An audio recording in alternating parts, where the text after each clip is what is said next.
Un hombre tenía 3 hijos, al tercero de los cuales llamaban el zoquete, que era menospreciado y blanco de las burlas de todos. Un día quiso el mayor ir al bosque a cortar leña, su madre le dio una torta de huevos muy buena y sabrosa y una botella de vino, para que no pasara hambre ni sed. Al llegar al bosque encontróse con un hombrecillo de pelo gris y muy viejo, que lo saludó cortésmente y le dijo: «Dame un pedacito de tu torta y un sorbo de tu vino. Tengo hambre y sed». El listo mozo respondió: «Si te doy de mi torta y de mi vino apenas me quedará para mí, sigue tu camino y déjame». Y el viejo quedó plantado y siguió adelante. Se puso a cortar un árbol, y al poco rato pegó un hachazo en falso y el hacha se le clavó en el brazo, por lo que tuvo que regresar a su casa a que lo vendasen. Con esta herida pagó su conducta con el hombrecillo. Partió luego el segundo para el bosque, como al mayor, su madre lo proveyó de una torta y una botella de vino. También le salió al paso el viejecito gris, y le pidió un pedazo de torta y un trago de vino. Pero también el hijo segundo le replicó con displicencia: «Lo que te diese me lo quitaría a mí, sigue tu camino». Y dejando plantado al anciano, se alejó. No se hizo esperar el castigo. Apenas había asestado un par de hachazos a un tronco cuando se hirió en una pierna, y hubo que conducirlo a su casa. Dijo entonces el zoquete: «Padre, déjame ir al bosque a buscar leña». «Tus hermanos se han lastimado», contestóle el padre, «no te metas tú en esto, pues no entiendes nada».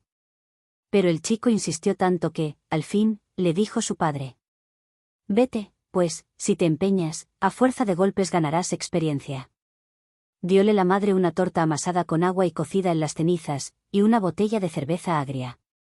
Cuando llegó al bosque se encontró igualmente con el hombrecillo gris, el cual lo saludó y dijo: «Dame un poco de tu torta y un trago de lo que llevas en la botella, pues tengo hambre y sed». «No llevo sino una torta cocida en la ceniza y cerveza agria», le respondió el zoquete, «si te conformas, sentémonos y comeremos». Y se sentaron. Y he aquí que cuando el mozo sacó la torta, resultó ser un magnífico pastel de huevos, y la cerveza agria se había convertido en un vino excelente. «Puesto que tienes buen corazón y eres generoso, te daré suerte. ¿Ves aquel viejo árbol de allí? Pues córtalo, encontrarás algo en la raíz». Y, con estas palabras, el hombrecillo se despidió. El zoquete se encaminó al árbol y lo derribó a hachazos, y al caer apareció en la raíz una oca de plumas de oro puro. Se la llevó consigo y entró en una posada para pasar la noche. El dueño tenía 3 hijas que, al ver la oca, sintieron por ella una gran curiosidad, y el deseo de poseer una de sus plumas de oro. La mayor pensó: «Será mucho que no encuentre una oportunidad para arrancarle una pluma», y, en un momento en que el muchacho salió de su cuarto, sujetó la oca por un ala, pero los dedos y la mano se le quedaron pegados a ella. Pronto acudió la segunda, con la idea de llevarse también una pluma de oro, pero no bien tocó a su hermana quedó pegada a ella. Finalmente, fue la tercera con idéntico propósito, y las otras le gritaron: «Apártate, por Dios santo, apártate». Pero ella, no comprendiendo por qué debía apartarse y pensando que si sus hermanas estaban allí, también ella podía estar, se acercó y, apenas hubo tocado a la segunda, quedó asimismo aprisionada sin poder soltarse. Y así tuvieron que pasarse la noche pegadas a la oca. A la mañana, el zoquete, cogiendo el animal bajo el brazo, emprendió el camino de su casa sin preocuparse de las 3 muchachas, que lo seguían quieras o no haciendo ese según le llevaban a él las piernas.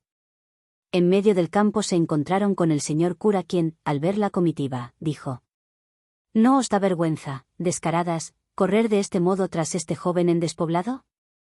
¿Os parece decente?». Y sujetó a la menor por la mano con intención de separarla, pero no bien la tocó, quedó a su vez enganchado y hubo de participar también en la carrera. Al poco rato acertó a pasar el sacristán y, al ver al señor cura que seguía a las muchachas, sorprendido dijo: «Y pues, señor cura, ¿a dónde va tan deprisa? ¿Se ha olvidado de que hoy tenemos un bautizo?». Y corriendo hacia él, lo cogió de la manga, quedando asimismo sujeto. Trotando así los 5, topáronse con 2 labradores que, con sus azadones al hombro, regresaban del campo. Llamólos el cura, pidiéndoles que lo desenganchasen a él y al sacristán, pero no bien hubieron tocado los hombres a este último, a Gelous también aprisionadas. Y ya eran 7 los que corrían en pos de el zoquete y su oca. Poco después llegaron a una ciudad, cuyo rey era padre de una hija tan seria y adusta, que nadie había logrado hacerla reír. Por eso el rey había hecho pregonar que daría la mano de la princesa al hombre que fuese capaz de provocar su risa. Al enterarse de ello, el zoquete, arrastrando todo su séquito, se presentó a la hija del rey, y al ver ella aquella hilera de 7 personas corriendo sin parar una tras otra, se echó a reír tan fuerte y tan a gusto, que no podía cesar en sus carcajadas. Entonces, el zoquete la pidió por esposa. Pero el rey, al que no gustaba aquel yerno, opuso toda clase de objeciones y, al fin, le dijo que antes debía traerle a un hombre capaz de beberse todo el vino que cabía en la bodega de palacio. Pensó el joven en su hombrecillo del bosque y fue a pedirle ayuda. Y he aquí que en el mismo lugar donde cortara el árbol vio sentado a un individuo en cuyo rostro se pintaba la aflicción. Preguntóle, el zoquete, que el motivo de su pesar, y el otro le contestó: sufro de una sed terrible, que no puedo calmar de ningún modo. No puedo con el agua fría, y aunque me he bebido todo un tonel de vino, que es una gota sobre una piedra ardiente. Yo puedo remediar esto, díjole el joven. Vente conmigo, te prometo que beberás hasta reventar. Y así diciendo, lo condujo a la bodega real, donde el hombre la emprendió bebe que te bebe con las voluminosas cubas, hasta que ya le dolían las caderas, y antes de que se hubiese terminado el día había vaciado toda la bodega. El zoquete acudió nuevamente a reclamar su novia, pero el rey, irritado al pensar que un mozalbete que todo el mundo tenía por tonto se hubiese de llevar a su hija, púsole una nueva condición. Antes debía encontrar a un hombre capaz de comerse una montaña de pan. No se lo pensó mucho el mozo, sino que se dirigió inmediatamente al bosque, y en el mismo lugar que antes encontró a un hombre ocupado en apretarse el cinturón y que, con cara compungida, le dijo: me he comido toda una hornada de pan. Pero, ¿qué es esto para un hambre como la que yo tengo? Mi estómago sigue vacío, y no me queda más recurso que apretarme el cinturón para no morirme de hambre.